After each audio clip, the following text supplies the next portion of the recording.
Hi everyone, welcome back to the channel. Firstly, I'm sorry about the mess. I basically just woke up this morning and decided that I couldn't be bothered because it's lockdown, so what's the point? So I haven't brushed my hair today. I did put some jeans on, which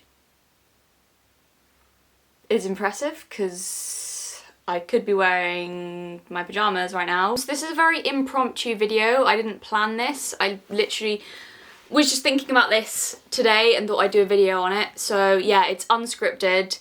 It's very in the moment. I don't really have any notes. I've got a few notes on my phone, but this is more like, I just kind of, I don't know, I had some like really strong thoughts on this, and I just kind of wanted to make a video on it, even though I'm kind of still not really clear on how I feel about it.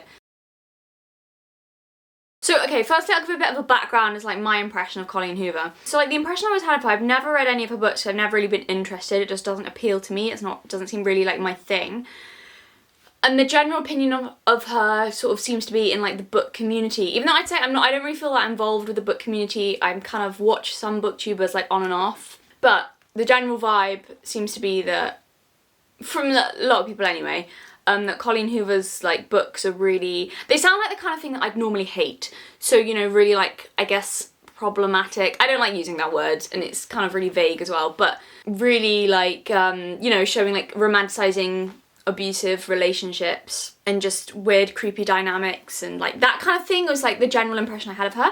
So, and I've talked about this a bit before, I've got this app. It's not a free app, but you pay like a tiny amount a month, and they've got loads and loads of like audiobooks and books for free that you can read. And people keep asking me to say what the app's called. I really want to, but fucking sponsor me, bitch. Like, sponsor me. Sponsor me. I mean, yeah, if you guys are really that interested, I'm sure you can Google like those kind of apps and you'll be able to find it. But anyway, so basically, because it's like loads and loads of books that, I mean, they're not free, but like they don't cost anything because you're paying a certain amount anyway, so you can just read a whole host of stuff.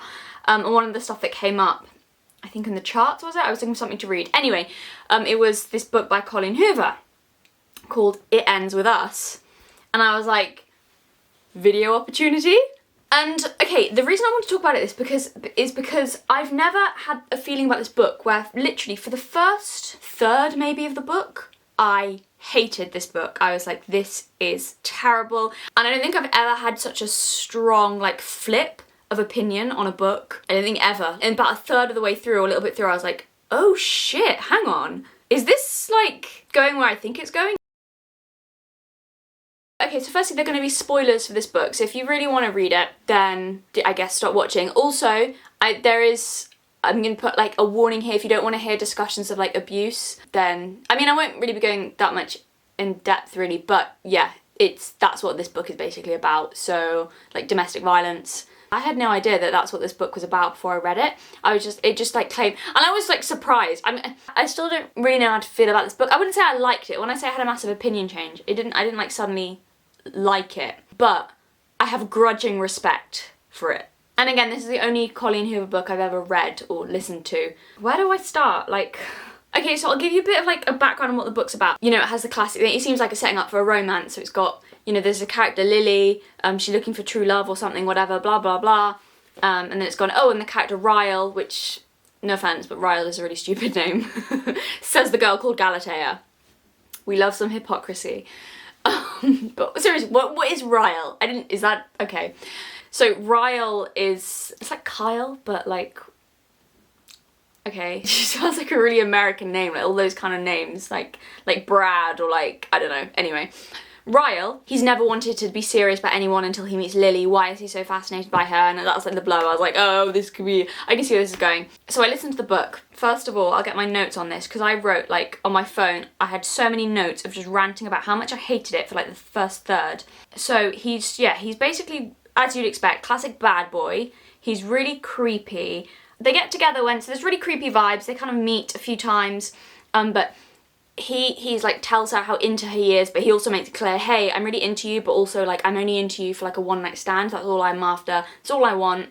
And she's like, cool, I'm really into you too, but that's definitely not what I want. I don't like casual sex. I don't do that. It makes me uncomfortable. I'm only looking for like something serious. So they like each other, but they have completely different wants from this. So basically then it's like a bit way through the book when they finally get together, she's just told him that he's hurting her by he keeps sending her flowers and like hanging up pictures of her and constantly bugging her. Yeah, it's creepy. But he's made it clear he only wants her for one night. He's like doing all these like romantic things for her, but he's also like, oh, I'm trying to woo you, but I only want one night with you. And then she finally tells him at the party, she's like, hey, it really hurts me when you do stuff like that because I really like you, but I feel it makes me feel cheap because you're doing all these like romantic, creepy I think, but whatever, romantic things, but you know, and you're hurting me because I do like you, but I know you don't like me like that, so can you stop? And then he doesn't say anything, and then she tries to leave the party, and she like walks out the room, she tries to leave the party, and then but as soon as she's out of the door, then in front of everyone, he suddenly shouts her name, rushes to her, picks her up, pulls her into a room, like she picks her up and like physically carries her, she's like saying like, fucking put me down. He pulls her into a room, and when she starts shouting at him because he's just like in front of everyone, he's just not listened to a thing she said about leave me alone, he's picked her up, dragged her into a room, like physically, with her physically fighting him, pulls her into a room, and when she starts shouting at him and trying to leave, he pins her against the wall and kisses her. Yeah, and then I ranted like for ages on this app about it. I was like, oh my god, this is so inappropriate, this is classic like bad boy shit. And then when she calls him on it and says, excuse me, like they kind of stop kissing, she's like, excuse me, you didn't listen to me, I said I know you only want me for sex. And then he suddenly says, I've never felt this way about anyone, you've gotten under my skin. And I was like, can we please stop believing fuck boys when they say shit like that, because it's obviously such a line. And 9 times, maybe sometimes, but like 9 times out of 10 it's just bullshit. And he also says something like, you make me want to change and be a better man, which, and I ranted again ages about that. I was like, ew, shut up. It was like the 4th time I've hung out as well, and and I was just like, oh, I'm so tired of this trope where the cold-hearted, selfish prick who's never shown any desire to be a better person suddenly tells the girl he'll change for her, and it's like, why would you believe him? He's just so many red flags. He's like, he said all he wants is casual sex, and suddenly it's like, just seems like he's just trying to get into her pants, basically. And I ranted for so long about how much I hate this character and how toxic he is, and I'm like, oh my god, I don't want to be here for this whole relationship of just, it's clear it's going to be toxic, and then he's like, oh, I've changed for you while still being really toxic. Yeah, and I'm going to put the text that I put. I literally wrote this when I was like ranting at the first bit of the book. I'm going to put it up on the screen from my notes app, what I typed. And I basically said, run bitch, run for the hills, which I didn't know how accurate that would end up being. Yeah, I kind of wrote in this rant that I know he's not because it's fiction, but everything he's doing just feels so manipulative and like a tactic. So you tell this girl that you're bad for her and to stay away from you, which he does, kind of, but you're also telling her how much you want her, which of course, and it like seems like so calculated, because it seems like such a tactic, because it seems to me calculated to make yourself seem more desirable because you're unattainable and like, stay away, I'm a bad boy. But then one day he just turns around out of nowhere and is like, I've completely changed all my ways because of you. And like seems like something completely calculated to try and make a girl go like weak at the knees. It seems like, reminds me of like negging or something, you know?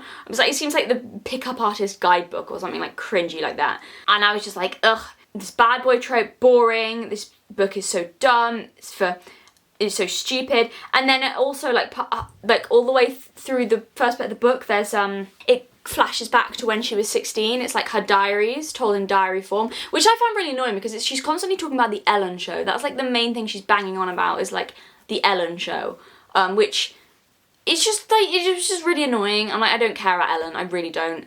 I don't care about hearing about the Ellen show. I understand it's maybe a metaphor for the fact that she never had proper parental figures maybe, so she's projecting onto Ellen, but I just find it really irritating. And then it's like, goes through like in real detail, like flashes back to this relationship she had as a teenager, and I'm like, okay, but how is this relevant? Like all her past, and this boy, the first boy she fell in love with, when clearly this love story is about someone else. And then, twist, because that was my feelings initially, and I hated this book loads. And then it got to like partway through the book, and they're going out at this point, and they've been going out for a while. She's changed for her, he's so into her, he loves her, this like awful, and he says to her the first time they meet as well, he's like, oh, I'm so selfish, I'm too selfish to ever be in a relationship. I'm just so ambitious and selfish, and all I care about is my career. Like kind of proper psycho sounding stuff. And then yeah, you get about I think it's about a third of the way through the book, he hits her. And I was suddenly like, okay, do we actually have a story about a bad boy who, shock horror, actually turns out to be a bad boy and isn't romanticised, and all his toxic, weird, creepy, abusive, behaviours actually aren't romanticised in this book. And I don't know about Colleen Hoover's other stories, because apparently she does romanticise stuff like that, I don't know, but in this particular story I'm like, so I was like, okay, depending on where this is going, and it sort of played off, is kind of quite, I don't want to say well done, it's weird to talk about like that in subjects like this, but in terms of like, you can understand why she takes him back, kind of after the first time, because it's like, I mean, there's this kind of situation, they're both quite drunk, and I'm not by any measure saying that she's to blame, but within the situation you can understand why she sort of blames herself. And she also, throughout this thing, you hear that she's her parents had an abusive relationship, like her dad used to hit her mum, and she was constantly like, I'm never going to be in that situation, I'm if anyone hits me I'm gone. And so she's really in love with this guy, and then it's like they're both quite drunk. He like gets something out of the oven, he forgets an oven glove, and they're both really drunk. He swears and drops it, and she's so drunk she starts laughing, but he's really hurt his hand. And he's a neurosurgeon, so as he keeps going on, his hands are his career. It's kind of like one moment she's standing there, and then he's hit her and she's sort of fallen across the floor, and then he's instantly like, oh my god, I'm so sorry, I didn't think, I just was so mad, I just kind of wanted you to get away from me. And it's kind of quite well done in the sense like you can understand why her thought process is, okay, I believe him, it was an accident. And then yeah, it kind of, and then it's all lovely again for a while, then they get married, and then he gets really jealous and he pushes her down the stairs. It kind of like starts to kind of get worse and worse. So, and things start to make more sense as well. Like it turns out that her past boyfriend that she was in a relationship with as a teenager, she sort of runs into him again like part way through the book. And you're like, oh okay, that's why it kept flashing back. And it kind of starts to make more sense. And basically it ends with, as I said, this is spoilers, but she takes him back again because he has this whole like tragic past, which genuinely is very tragic, where he's like, he says he just blacks out and he's got anger issues, but you know, next time he'll just walk away. Like, you know, they can learn to deal with his anger issues. He'll just walk away if he gets angry, and then it works for a while. You know, a few times he takes himself out of the situation. It's like, oh, it's all going well. And it's all going well until it's not. And then, yeah, it's a few months later again, and they have this big fight, and it's like properly sadistic this time. Like before it was like he'd hit her in anger, and it was like, it could be explained, I mean, shouldn't be, not an excuse, definitely not, but you know, it seemed more like in the moment thing rather than calculated, whereas the third time it happens, it's really kind of, it's not like just one lashing out, it's like very messed up. And she eventually, because her old boyfriend had sort of suspected something was going on, he knew about her parents' past, and he'd like, call me if you need help, and she gets really angry at him, she's like, I don't, it's not like that. And then yeah, that night she sort of getting out of the apartment, escaping from her husband, calling her old childhood sweetheart, who takes her to the hospital, and she finds out she's pregnant. Yeah, I don't know how to feel about this story. It's really weird, because then this whole time through her pregnancy, she's debating whether or not to leave her husband. She's not really with him, they're not really together in that way anymore, and then for a little while, for the last like 2 weeks of her pregnancy, he moves back into the apartment, but they sleep in separate rooms, but he's just kind of there to help out, and he's being like sweet and lovely to her, and he feels terrible for everything he's done and all the rest of it. And it's kind of like I had mixed feelings about that, I don't know. And then it kind of ends really strangely, because, and then it's like they're in the hospital, she's just given birth to a daughter, and her husband is begging for her to take him back, and she basically says to him, she finally makes a decision to leave him, to get a divorce. And then it kind of like, the epilogue is like a year later, I think, and it's kind of like strange, because she's on good terms with her ex-husband, her abusive ex-husband, and then it kind of implies that her and, well, more than implies, but her and Atlas, her childhood sweetheart, get together at the end, like at the very end. Yeah, and her ex-husband are on good terms, and they like sharing custody. And I kind of had I had like loads of mixed feelings about that. I'm like, I don't know how to feel about this book. I started off hating it with a passion, like, oh my god, classic romanticising abuse and toxic behaviours. And then I was like, oh, hang on, not romanticising toxic behaviours, showing how toxic behaviours are actually toxic. And then I don't know how to feel about the fact that it's like all tied up in a bow, all like happy, even for like her abusive ex-husband, and they're like, I don't know. But what was interesting, because at the end of the audiobook they had like an author's note where Colleen Hoover was like explaining what the book was about, and she said she's never written a book. She says her books are all for entertainment purposes, never educational, except for this one that I didn't realise before I read it. And it's based, that story between Lily, who's, I don't know if I said Lily's the main character, and Ryle. That story between Lily and Ryle is based heavily on the story of her parents. So that they were in a really similar relationship. Her father was abusive to her mother. She eventually left him, and her stepfather kind of raised her, but she said she had a really good relationship with her biological father, and that her mum and her father, even though they'd been in an abusive marriage, were still on good terms and still kind of, I guess, shared custody, or like she saw him still. So that made more sense to me after hearing that, and it made more sense to me as well in the author's note when she also said that she wanted to show more why women stay with men like that. Like, she wanted to show them falling in love, and wanted to show, you know, how hard it could be to leave when he's being so sweet and lovely then afterwards, and, you know, she, like, all these various reasons, and I was like, that makes a lot more sense. So it made a lot of sense from that perspective.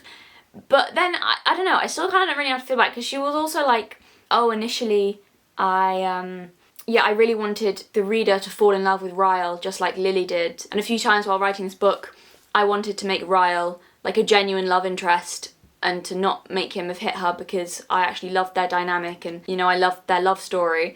And that was when I was like, that might be a hint into Colleen Hoover's other books, because I didn't get that at all from the beginning. Like I said, it made me so mad. Like, I don't know if she really succeeded in that, in making, she definitely didn't make me fall in love with Ryle. I had a lot of weird other behaviours and creepy stuff going on, and not okay things that he did, but then I don't know if maybe she just put that in because she wanted to show what kind of person he was. I don't know. But it wasn't true. I don't know. It seemed to imply from the author's note there was like, that he was like this perfect guy before. And I don't know, because I haven't read any of her other books, but I don't know, maybe people can comment if they have. I don't know if that's what the love interests normally are like, without the violence taken out, because I still didn't think that was like a healthy dynamic. I just kind of want to talk about it because I really wasn't expecting that going into that book. I just thought it would be like a really cheesy, bad, like, romance novel, and it really wasn't, and I'm not sure I was actually prepared for that, and I don't think I realised how much it disturbed me until I woke up my dog woke me up last night at 4 in the morning, but then I couldn't get back to sleep because I finished the book yesterday, and I just kept thinking, it just like was coming into my head, and I was just thinking about it, and I was really disturbed. And that's not necessarily a bad thing. It would be a bad thing if this wasn't portrayed as abusive, which it was, but I'm not saying that's a bad thing, you know, that I think that's clearly what she was going for, but I just kind of wanted to talk about it. I don't know, because it was like, it was really playing on my mind, like, I just was not prepared. I kind of wish I had been. I don't think I would have read it if I'd known that I wouldn't have read it if I'd known that's what the story was. I mean, but my point being, I don't really know why I'm making this video. I think because I'm kind of like, I have a grudging respect for the book. I didn't enjoy it, but I was interested in it. I didn't not enjoy it either, I don't think, maybe. I've got a grudging respect for it though, for not being a classic bad boy story where his toxic behaviours are validated and justified, and it's just because he loves her so much and it all ends happily ever after. I at least admire and respect that aspect, that it was like, hey, he's a bad boy, and guess what? He's also kind of a shitty person, because he clearly is a shitty person, and his abusive behaviours were not validated. In fact, they were very much shown to be abusive, which I was like, okay, that's good. I also think, did she achieve the aim of doing something to explain why some women don't leave and how they end up in relationships like that anyway? Yeah, I think she did a fairly good job of that, I'd say. In some ways, I would say, and I don't know, it's a really difficult topic to talk about, isn't it? Because I guess it's different for everyone and yeah. But for me, as a reader, do I think the author managed to convey to me some understanding of why Lily in particular stayed in that relationship? She did a fairly good job at that, I think. And I don't know what the opinion of this book is actually in like wider critical circles and like among perhaps, you know, abuse survivors of domestic violence. I don't know, but and as I say, and as she says in the end of the book, every relationship and situation is different. So I don't know what the general feeling amongst survivors is about this book. Maybe I'm completely dead wrong and it's a terrible portrayal for loads of reasons. But as I said, she does, you know, talk about how it's based on true scenario, which will of course be vastly different from every other scenario. What I will say, I did like Lily's actual love interest, which was her teenage romance. I thought that was kind of quite sweet. And maybe it was just in comparison to how much I fucking hated Ryle, like right from the beginning. I was like, this guy's a fucking asshole. He even says, he's like, yeah, I'm a terrible person. I'm a dreadful person. I'm selfish. I only care about my career. And I just want to have a one night stand with you, and I don't care how you feel about it. I don't care about you as a person. So I hated him right from their first conversation, as he's such a dick. And maybe it was just in comparison to how much I hated Ryle, but I liked Atlas, and it might have just been in comparison to that, because he was quite quiet but very decent, but also seemed to be someone with a lot of integrity and a lot of courage. Do I think, okay, going to like the actual structure of this book, do I think this book was amazingly well written? No, it was fine. And again, it's hard to tell when I'm listening to something how well written it is, but as I was listening to it, no, it was kind of okay. The constant Ellen references annoyed me. I didn't like that. About the characterization, again, that was okay. It wasn't amazing. It's like in terms of how well written was the book. That's why I'm like, I didn't love this book. It wasn't like a book that I was like, oh my god, that was such a well written book. I don't think it was okay. I'm talking kind of more about, and I think if I'd gone into it knowing exactly the plot and what it was, I'd have been like, yeah, that kind of wasn't really very good. But I was expecting it to be terrible, and for the first third, I was like, this is one of the worst books I've ever read. And then because it's so flipped it, I think that's partly as to why I was like, okay, hang on. Because I really thought it was going to be like, let's all swoon over the bad boy with toxic traits. And it wasn't that. And also what I don't like, I mean, it was kind of structured, the first third of the book was structured like a classic romance as well. And like, it's just the constant sex scenes. I mean, I don't know. I think that's just me and a me thing and a personal thing with reading like intimate scenes in books. Very rarely, sometimes, rarely though, do like authors get them right. I feel, I don't know, like it just always makes me slightly uncomfortable, and it's like just so many of them. Like, do we need that many of them? Maybe we do. I don't know. I've never really liked that about it, because also it just makes it feel like, unless it's done kind of really well, and it's constant in like these kind of stories, it just makes me think the characters are more like in lust with each other, especially like when it's so early on. And yeah, I don't know. My impression before any of this, like initially at the beginning stage of the book, and in my notes app as well, like when I was ranting, before I realised that it was going to flip and be a story actually about abuse, I was just like, this is just annoying me. It's just, they're just so in lust with each other. Like, I just don't buy that they're in, like, how are they into each other at all? I think that's why it annoys me, scenes like that. It's just because it's like, you just gotta made it, it's like you've gotta made it a lust thing. Like, why? And I think that's what kind of why I like the relationship between her and Atlas more, because it didn't seem like a lust thing. I thought that was way better done in terms of building up their relationship, which was kind of the point, I guess. But did I buy that? I think she wanted to convey in that story why that Lily was deeply in love with him, and that's why it's so hard for her to leave him. Do I personally, and again this is my opinion because I know that feelings and emotions are personal to everyone and love is personal to everyone. Do I personally buy that Lily and Ryle were in love? No. I never thought so from the very beginning. I didn't think they were falling in love. And that's why I was like, when she was at the end, was like, oh, I fell in love with their relationship, and I wanted the reader to fall in love with him as much as Lily did. I'm like, I didn't buy that. For me, I was just, I never bought that. I thought they're just clearly in lust with each other. I don't buy this relationship. It's not, But as I said, I do have a grudging respect for it, because I'm like, okay, you didn't go down the normal route of let's all adore the bad boy and romanticize his crappy behaviour. You were like, hey, this is crappy behaviour. So respect Colleen Hoover for that. I don't know, I've still got mixed feelings on it. I still don't know, I'm just making this video to be like, here's an example, I guess, of a book where the bad boy is kind of done well, I would say, maybe. In theory, I don't know. I'm still not sure about the execution of the story. Is it the kind of story that I felt really left the page and came alive? Not for me. But in terms of the ideas behind it, and in theory, I did admire how the bad boy trope was done in this story, because it wasn't like, hey ladies, you should put up with toxic behaviours from your man, because he loves you. All that creepy shit he's doing, he loves you.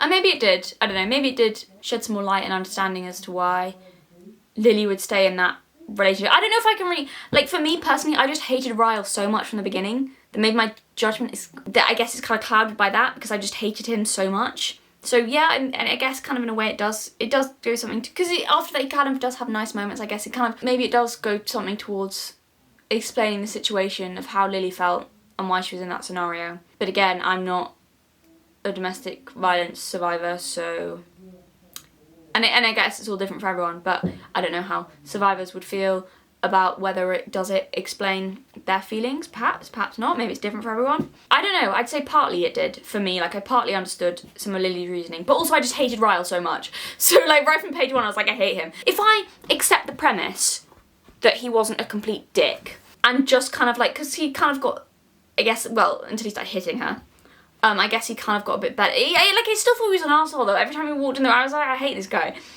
But if I accept the premise that Lily didn't feel that way towards him, yeah, it did kind of explain why she was in that scenario. I hope I'm not offending anyone, or like, I do feel a bit like I'm walking on eggshells with this topic, because it's a topic. I mean, I had really mixed feelings on the ending. Like I said, it made more sense when she said it was based on, you know, real relationship. I've had longer to think about it, and I think a lot of the reason why I had such mixed feelings about this book and why it disturbed me to such an extent, I think there are some problems potentially with the ending of the book, even though I know it, and it's difficult because it is based on a true scenario, as she says, on her own parents, and how her parents came to have quite like a friendly relationship. But I think it's still important. I think there is still something to be said for the book is in, and I don't want to fully go out and accuse the book of this, but I would say the book is in danger, I think, of unintentionally perhaps giving across the message that if you have been in an abusive relationship, a really violent relationship, then you owe it to your child to stay on good terms with the man who abused you and put your life in danger and like almost killed you really several times. And that's not really a good message. I think that's partly why I hadn't fully understood why, like, I had such mixed feelings about the ending, but I think that's definitely where they stem from, is that she never goes to the police, and that's nothing against her, because I know there's a lot of women and men as well in those situations who don't go to the police, but it's how the book kind of portrays that and frames that as like, it's in danger of showing that that's kind of a good thing that she didn't go to the police, and that even though they're divorced, they're on good terms and they're completely sharing custody. Like, and it's just in danger of kind of maybe pushing that as like, you should do that for the sake of your child, whereas there's obviously a completely valid argument to be made, like, hey, if you've been in a really violent, physically violent relationship where your life's been in danger, it is perfectly acceptable for you to cut off contact with that person, and also, again, for the sake of your children, for you to not want your children to have any contact with someone who is dangerous. And I know it's difficult because it's based on a real life situation where Colleen Hoover has said that her father was never abusive to her and her sister, so it's difficult when I'm kind of talking about like something that's based on real life, but I'm also trying to criticize this as a novel and the kind of messages within it. I think it's in danger of framing it that's kind of, because of the way it was framed at the ending, is that Ryle deserved a happy ending as well, and he deserved, like, almost like it was kind of too happy at the end. And I understand that she was trying to show it happy to show how difficult it could be to leave someone, but I think she was in danger. She was really on that line, really in danger of tipping over into romanticizing it, making him seem like, oh, he really is a good guy, he kind of deserves a relationship with his daughter. Yeah, he did something wrong, he did this bad thing wrong, but really he's a stand-up guy. And it's just weird because, like, none of his friends, like, his best friend, who also is friends with Lily, finds out that, like, Ryle is physically violent to her, and he's, like, has no issue with it. He's just still, like, best buddies with him. And, like, I just find that really weird. Like, I mean, come on, guys, like, my male subscribers, like, most of you, even if this was someone who was, like, they're brothers-in-law, even if this was, like, your brother-in-law and your best friend, would you not be slightly put off if you found out that he was, like, beating up his wife? And I think it was because how the other characters kind of reacted to Ryle. He was never, you know what it was? He was never held accountable in the narrative. I definitely have issues with the way in which it was all framed. I think I would have less of a problem with it if within the narrative Lily had gone to the police and Ryle had suffered the repercussions from that, and then potentially it's got the epilogue, you know, sometime down the line where he does kind of have some kind of relationship he manages to build with his daughter. Because yeah, I think the book's in danger of showing that like going to the police and taking action in that way is like a bad thing. I'm saying the book's in danger of that. I'm not saying it is doing that. I'm saying it's on thin ice in some areas of that. It's too forgiving of him and his character, and I completely believe in forgiveness and redemption, but I think the problem I have with this book is because the book rewards Ryle way too quickly when he hasn't shown, like, in order to be forgiven, you kind of, and redeemed, you kind of need to be, like, willing to, you know, show that and do something or repent in some way, you know what I mean? And he just kind of doesn't, and it's just cool with everyone. I don't like that. I don't like that. But then, you know, as I said, it's kind of based on a real scenario, but it's still a book that kind of is framing something in that way. So it's a difficult thing, but yeah, I think I still got a problem with it. But I just kind of want to talk about this story because it's really been playing on my mind like all night. But yeah, I couldn't sleep because I was like really thinking about it and kind of disturbed, which I think is a good thing because I think maybe that's what she was trying to go for. Anyway, that's all. Yeah, it was just a casual kind of chatty video. I just wanted to give my thoughts and feelings. Ow! I don't know what this video was. It was like a kind of grudging thumbs up to like my first Colleen Hoover book I've ever read and been like, thank you for making the bad boy an actual bad boy. So that's good. I expected maybe a really different video about this book, but it was not terrible. I don't think. I did not think it was terrible. I thought it, you know, it was fairly interesting. Some things were well done. I'm still not really sure. I'm just still disturbed. I'm disturbed. That was all for now. If you want more casual, chatty videos where I maybe just talk about unscripted, something that I've just read, then let me know. I'm still disturbed and confused. Anyway, bye.